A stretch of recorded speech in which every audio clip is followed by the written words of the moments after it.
North Korea recently conducted what its state media says was a test to demonstrate its nuclear counter-attack capabilities. We address brewing tensions here on the Korean Peninsula and elsewhere on Press Perspective today.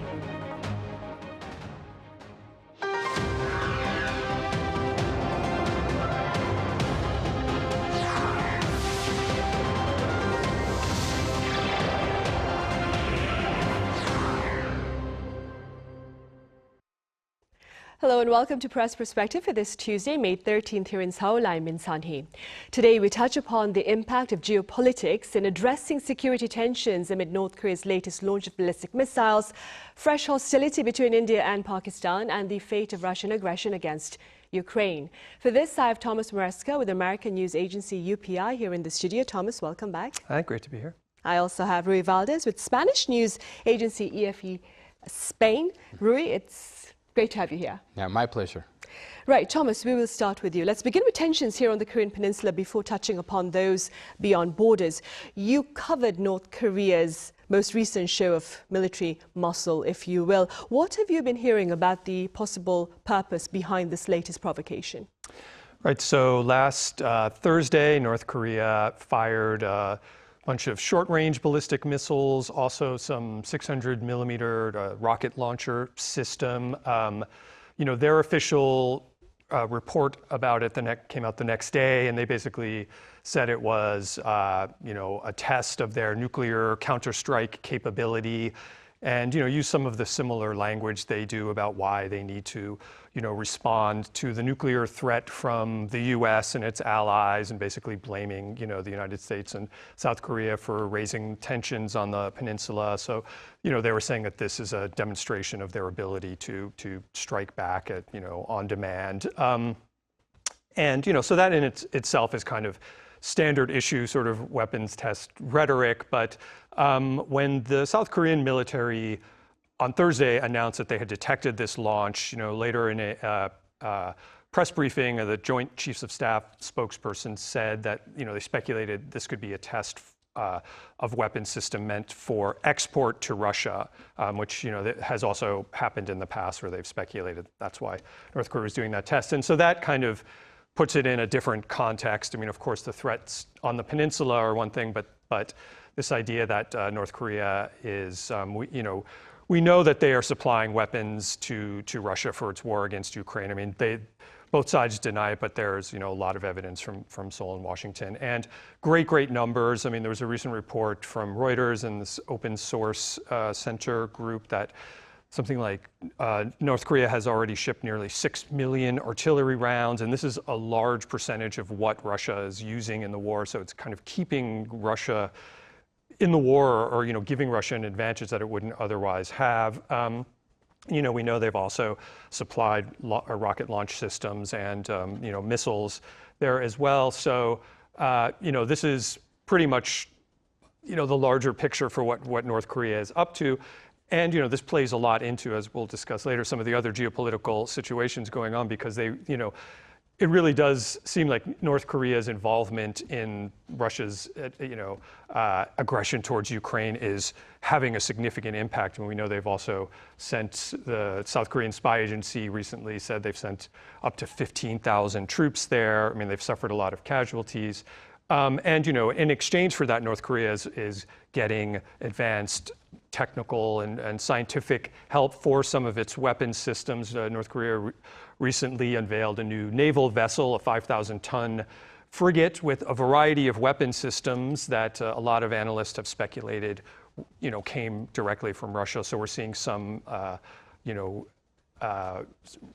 response from Russia that is assisting North Korea in their military ambitions as well. So, it's playing out on the peninsula, but has this larger geopolitical context. Right, and despite these blatant displays of defiance by North Korea, Ruy, Russia and China during a summit last week in Moscow, after a summit in Moscow last week, called on the international community to ease sanctions and pressure on North Korea. Could you tell us a bit more about these particular remarks and their relevance? Yeah, indeed. Russia and China seem to be doubling down on supporting Pyongyang again. This is not like a major change of their stance, but still the fact that we know now that they will continue to put this diplomatic umbrella over Pyongyang is relevant in the context of rising tensions in the Korean Peninsula and the Ukraine war. What happened in this summit between Putin and Xi Jinping, they released a joint statement where they asked an end to unilateral coercive measures and military pressure on North Korea. And also the halt to the militarization of Northeast Asia and any actions that risk confrontations. And they expressed that dialogue is the only solution based on mutual respect and balanced national interest. This means that they will keep this stance, as I mentioned, and they will undermine U.S. pressure that, together with South Korea and Japan, have been applying through trilateral cooperation and extended deterrence. In conclusion, what we can say is that this statement or this expression of these two countries, of China and Russia, gives Pyongyang a little bit of relief in terms of, especially in terms of China's position. But there's just two little details that are important to mention. That first of all, Kim Jong-un was not in this celebration of the Victory Day, as was expected, but also the military troops of North Korea did not participate in the parade. This is a signal that China is still able to give this position in favor of Pyongyang, but it's not really willing to take a picture together with the leader of North Korea, which still could be a signal that they are not prepared to go like in full support of Pyongyang military cooperation with Russia. Right. Staying with that, Thomas, separately, there were reports about a detainment of a North Korean spy in China last week. What's the latest on that front? Right. Well, we don't know a ton about it. I mean, this was reported in Yonhap, in the Korean language version, I think, initially. I don't know how much even coverage it got in English media. But based on accounts from North Korean sources, so it's all kind of a couple of steps removed. But basically what the report said was that a North Korean IT worker who was with a group of North Korean workers in the northeastern city of Shenyang was arrested by Chinese authorities, and he had basically disappeared with a laptop that, when he was apprehended, showed that there was a lot of hacked information on weaponry and military technology. And he reportedly confessed as well, and there was some, the source was saying that it may have been related to unmanned aerial vehicle technology, which is definitely something that North Korea has been developing. And that in itself doesn't come as a huge shock. We know that North Korea has been using its IT sector for espionage. I mean, South Korea has warned against it. There's a lot of sort of cyber crime and hacking that is, North Korean IT professionals posing as workers from other countries and getting remote jobs. So we know it's something that they're involved in, and this group was sent apparently by the North Korean munitions industry department, which is kind of related to this field. And we know there's something like the Reconnaissance General Bureau is another organization in North Korea that uses these sorts of techniques for spying. So it's not a shock. I mean, a Chinese foreign ministry spokesman did respond to questions about it and just kind of gave a very neutral, China and North Korea are friends kind of response. So, not super surprising that North Korea is up to such things, but the fact that they're doing it in China, given the nature of their relationship, is kind of notable or interesting anyway. Right. And there are observers, Thomas, who claim that the reality that this particular report made it onto Chinese media, albeit just a few of them, is perhaps a sign of some crack, if you will, with regard to ties between Pyongyang and Beijing. What are your takeaways? Yeah, it's possible. I mean, I think the idea is that anything that's reported in Chinese media has at least some official imprimatur behind it, although I think some reports were taken away, but a couple are actually still out there that, give basically, sounds like they're using the Yonhap source as their, source for their reporting. But it would also fit into this picture, which Ruy also kind of touched upon, where this sense of the China-North Korea relationship has gotten more complicated. It's always been a little bit complicated, but for a while, Beijing was really Pyongyang's, number one lifeline for everything, more or less. And, that gave it a certain amount of control over Pyongyang. There's North Korea has also at times tried to go its own way, or, there's been some tension in that relationship. But now with North Korea's closer ties with Moscow, that adds another wrinkle to it. North Korea is not as solely dependent clearly on Beijing, and puts Beijing in a little bit of a tricky situation where obviously Xi Jinping was with Putin at their Victory Day celebration, but Beijing has never come out explicitly in the same way that North Korea has in terms of supporting Moscow's war against Ukraine, and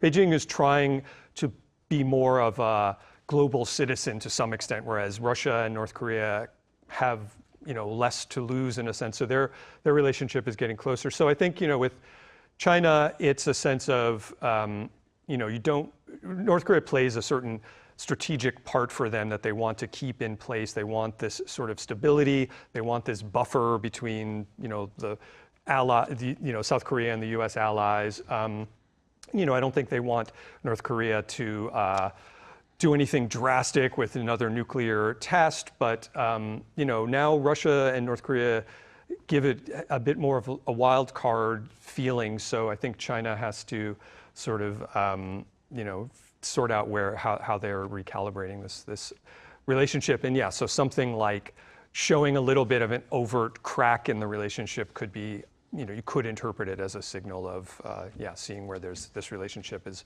a little bit wobblier maybe than it has been. Right. And staying with Thomas's remarks with regard to China seeking to navigate its ties with its allies, Russia and North Korea, the BBC, Ruy, while covering the summit between Chinese President Xi Jinping and his Russian counterpart Vladimir Putin, claimed that the Chinese leader, and I'm quoting, wants to be close but not too close to Putin. Circling back to your comments earlier, what is your takeaway from this comment? Right, Xi and Putin are smiling for the cameras, but it seems that China is treading carefully, even courting Europe and Latin America, positioning himself or showing itself, China, as a reliable and stable partner.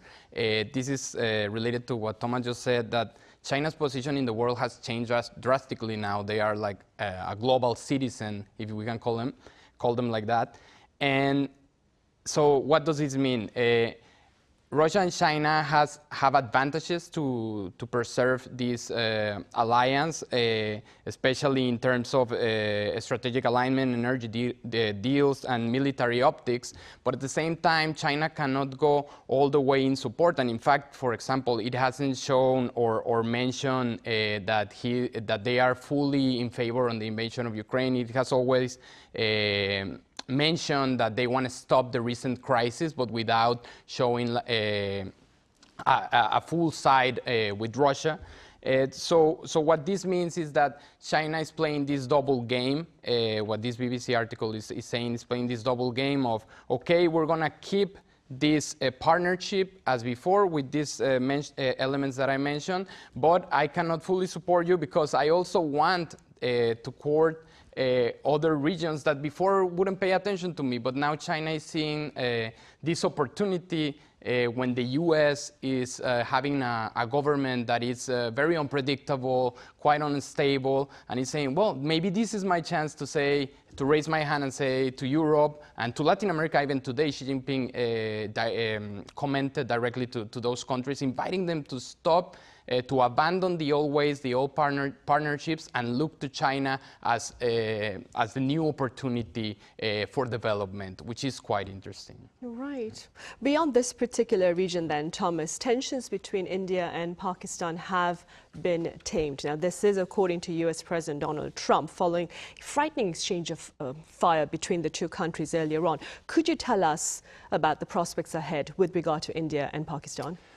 Yes. Right now, it seems that, ceasefire has held, but I think there's a sense that, this is not a done deal by any means. There's still a great deal of tension in that region, and tension over specifically this Kashmir, which is where this latest entire sequence started off. This disputed, both sides claim control, both sides do control parts of it, but claim full control over it. And so, those issues aren't really resolved, but they have stepped back from the brink, which I think got to a point that alarmed a lot of observers when you have two, nuclear-powered states reaching levels of fighting, attacks within one another's countries, attacks on military positions that are as a level that hasn't been seen in decades. And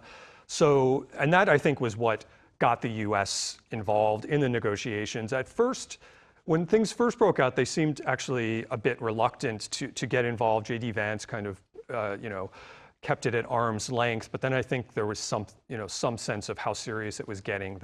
And then there was apparently a couple of days where Secretary of State Marco Rubio and J.D. Vance were working in the diplomacy channels to reach an agreement. And yes, President Trump was the first one to tweet it out, or whatever he does on his Truth Social, announcing that the ceasefire had been accomplished. And then Pakistan and India both announced it later on that was actually the case. But there's still differing versions of what happened and what it actually means. Trump on Monday was talking about it again in a press conference and was saying, was taking kind of a lot of credit for it, saying, I warned them that, I would stop trade with them. And, he was taking credit for averting a nuclear war, more or less. And, I think on the one hand, this does show that, keeping in mind what Ruy said about China's rising presence, you can see how US still carries so much, diplomatic weight in the world. So this is a case of that, US clearly had a lot to do with this.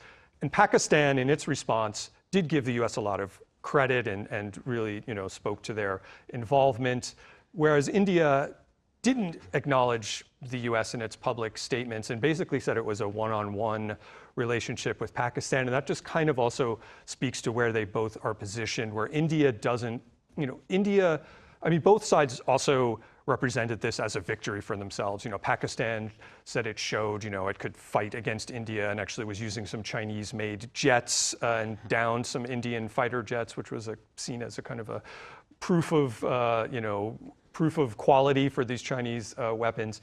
Whereas India has said, we showed you, if you do, they claim Pakistan is behind this terrorist attack in Kashmir, we'll show you how strongly we will respond. And that's still kind of where they're standing. Like Modi has said this is just sort of a pause, and if Pakistan tries something again, now you see how much harder we'll strike back. And Modi is kind of running on this nationalist position and this Hindu nationalism, and Pakistan has a sort of authoritarian, military-aligned leadership. So you have both sides that also have been fueling this type of conflict. So I think there's a sense that, of course it's great that they stopped fighting, but it was kind of a hastily done thing. I think maybe the parameters of the ceasefire aren't exactly, in place in a way that we know for sure.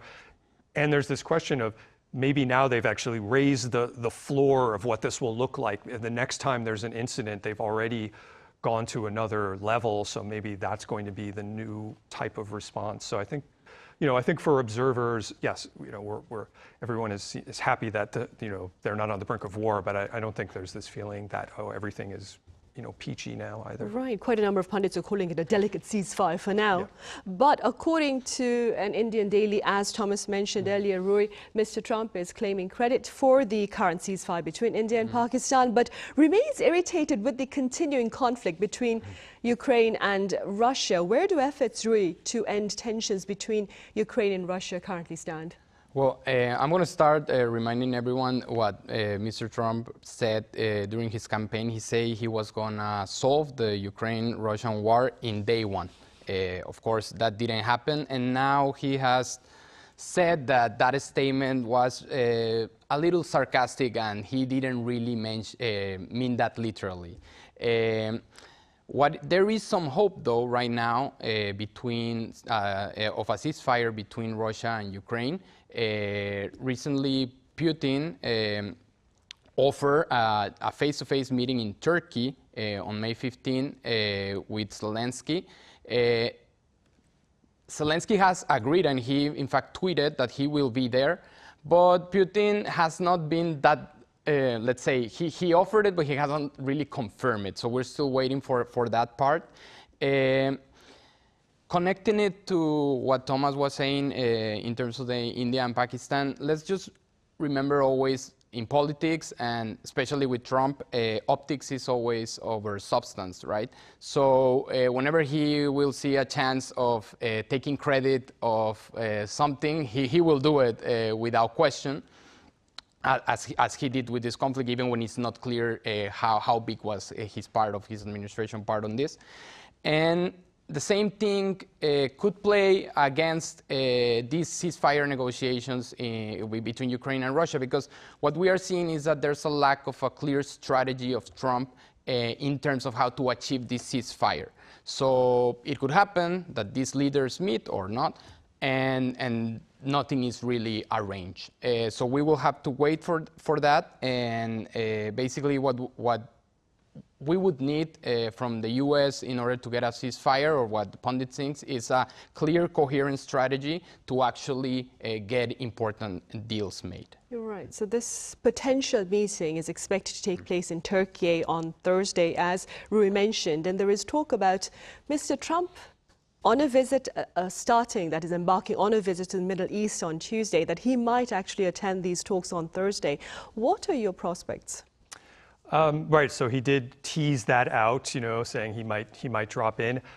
I would say I would be surprised to see Putin and Zelensky sitting down together, and I think a lot of observers feel the same way. It seems a little bit like they're pushing the ball back into one another's court. I mean, this came about initially. Putin's offer to have this meeting was sort of in response to the EU calling for a 30-day ceasefire, and which the U.S. initially seemed to be backing. And then, EU leaders met with Zelensky and basically gave an ultimatum saying that, we need to have a 30-day ceasefire that was supposed to start on Monday, or else we're going to impose this whole new raft of sanctions on you. And Putin more or less rejected that, but said, we can have this meeting, and sort of implied maybe when we sit down, we can talk about ceasefire or something, but clearly, was not acknowledging that as a precondition. And I think also Moscow tends to push back at the sense of there being any kind of ultimatum. And so, Trump's response to that was to say immediately, Zelensky, you should go do it. And that also seemed to undercut his earlier support for the ceasefire demand from the EU. So it's kind of Trump again being unpredictable and cutting a different way. And so now so Monday's already passed, and apparently there's still fighting going on. So that ceasefire has not been honored, and it does seem like EU's threats again. Things feel a little bit toothless or without consequence, but. Zelensky said, yes, I'll show up. And, when Putin initially made the offer, he wasn't saying, I'm going to necessarily go. He was just saying, there should be a meeting. Whereas Zelensky said, I'll be there. Almost regardless of whether or not Mr. Putin is there. Right. But also saying, I expect you to come Putin, so it's kind of pushing it back to him. And I think, Zelensky is walking this line where he can't be seen as the one that's trying to impede any, progress. So it's a difficult situation for him, but I don't think there's really anything on the table that's different than there was before at this point. I suppose we'll know later this week on Thursday whether they do meet in Turkey or not. All right, Thomas, I'm afraid that's all the time we have. Thank you so much for your time and your thoughts. Thank you. And Ruy, thank you very much for your insights. Thank you, Song-hee. Right, on that note, we end Tuesday's edition of Press Perspective. We return same time tomorrow with a panel session on K entertainment. Do join us then. Thank you for now.